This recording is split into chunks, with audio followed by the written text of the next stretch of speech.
पता है दोस्तों, एक बार गणेश जी ने भगवान शिव जी से कहा, पिताजी, आप ये चिता भस्म लगाकर मुंडमाला धारण कर अच्छे नहीं लगते।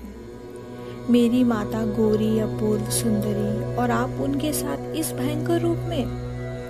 पिताजी, आप एक बार कृपा करके अपने सुंदर रूप में माता के सम्मुख क्यों नहीं आते, जिससे हम आपका असली रूप भी देख सकेंगे।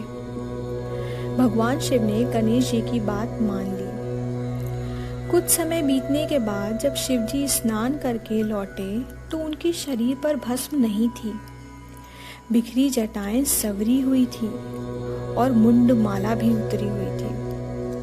सभी देवता, यक्ष, गंधर्व, शिवगण उन्हें अपलक देखते रह गए। वो ऐसा रूप था कि मानो मोहिनी अवतार रूप भी फीका पड़ जाए।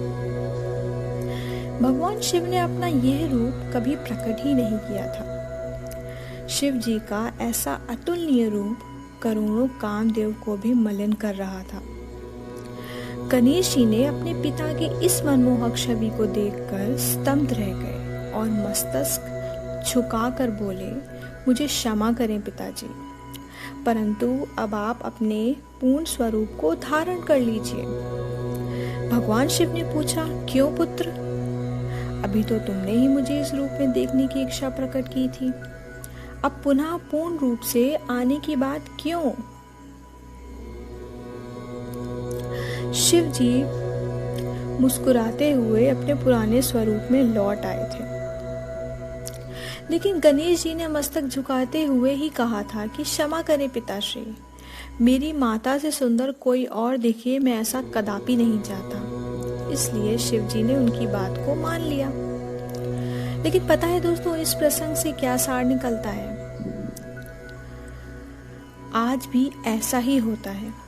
पिता रौद्र रूप में रहता है क्योंकि उसके ऊपर परिवार की जिम्मेदारियां होती हैं। अपने परिवार का रक्षण, उनके सामने मान सम्मान का ख्याल रखना होता है, तो वो थोड़ा कठोर ही रहते हैं।